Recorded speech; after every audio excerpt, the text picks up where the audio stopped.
to Hello, hello, hello, Smart B Camp. I am doing an experiment.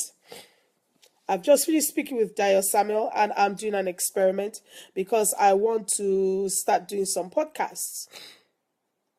And so this is going to be my very first podcast, and I'm doing a recording on Audacity. I am doing a recording on my Rev app. I'm also doing Facebook Live. I am becoming techie. Oh wow. Anyway, here goes. So I want to talk to you about why do you expect to see what you do not think about? It's a question. I don't think I put a question mark on this. Why do we all expect to see what we do not think about? I don't know why this is in here and it's not plugged to my phone. You see, what I mean by that is if you get something, right, it's because that's what you've been thinking about.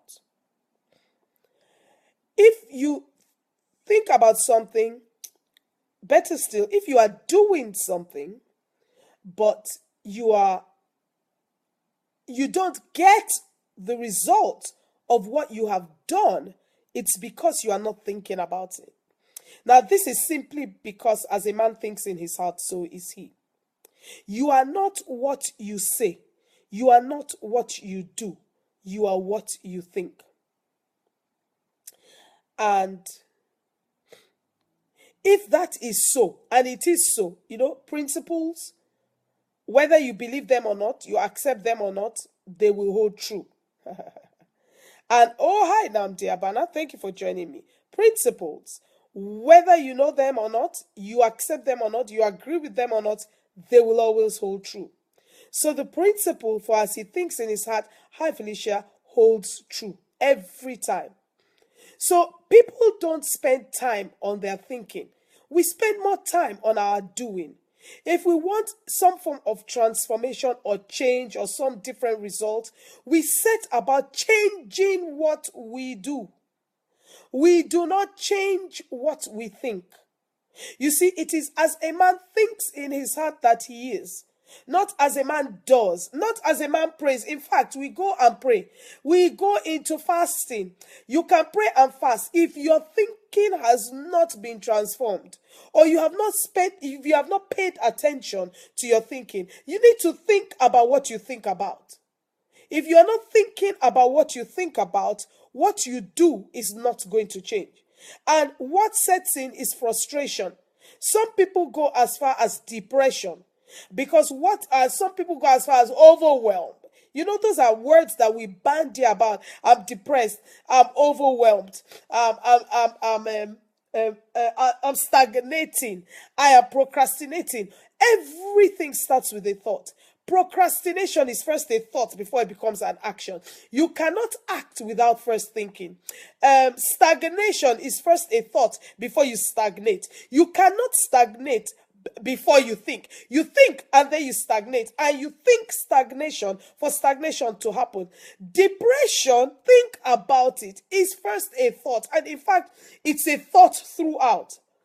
That is why the medical science cannot give you medication to stop depression or to stop mental ill health.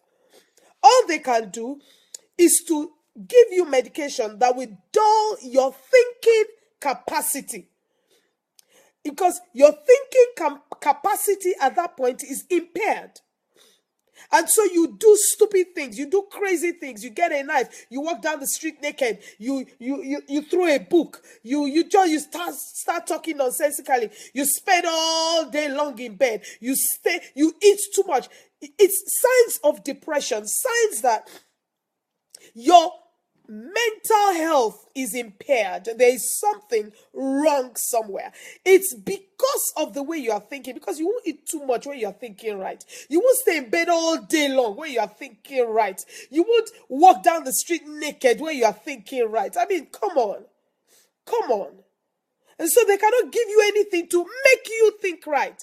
They can only dull your senses, as it were, so that you are not able to do those crazy things. But when the medication wears off your bodily organs, your parts of your brain that it is affecting, you fall back to thinking the same way because your thinking cannot be cured. Whoa! You are the only one who can make a choice to think. You see, you are in control. No one else is in control of your thoughts. You are in control. You are in control. When you were created by God, He gave you control of your own thoughts. You decide what thoughts grow on the ground of your mind. That is why that beautiful parable, the sower went out to sow the seed. There was some on the wayside, some on rocky ground, some on thorny ground, some on good ground. Then He says, the seed is the word. What word are you listening to? And it's not the seed is the word of God. That's not what it says. It says the seed is the word. What word are you listening to? Who is speaking to you? Are you reading the Bible? It's not only the Bible that can help you. There are books that can help you. What word? That word there is logos, the written word. Which written word are you listening to? Are you listening to? Are you reading? And then He says, the ground is the heart where the thinking occurs. You see, when you put a seed in the ground, it takes it a while for it to grow, to start showing the shoots, the leaves, the first the blade, and then the air and all that. It takes it a while. But the ones that just shoot up quickly, like microwavable food, you want the food in minutes. That's not good food. That's not good food. The food that grows from the ground that we call organic, that is good food. The one that takes a while, that breaks down, that is mashed up, that your heart works on it, that will bring forth good fruit. That will bring forth a lot more. So you are in control of your own thoughts. Nobody else is in control of your thoughts. And no one can control your thinking for you. Medical science cannot. That is why you see psychiatrists and psychologists. But what you want to do is to look at yourself and say, is this all God made? Am I incapable of thinking right? I once was thinking right. There was a situation that occurred in your life and it changed you. You started behaving this particular way. Well, that was a choice you made as a result of thoughts. Everything starts with a thought. Everything starts with a thought. Everything starts with a thought. And those thoughts are in your control. Remember that. Okay? This is Coach Kemi, CEO of How to Think Consulting Group. Hey, if you would like a free session with me, just send me a message. I'll send you the link to book it. Share this if it has blessed you. And thank you so much, Felicia, for joining me. Omolara, I'm just finishing. Oh, well, listen to the replay. You stay strong. See ya. Bye.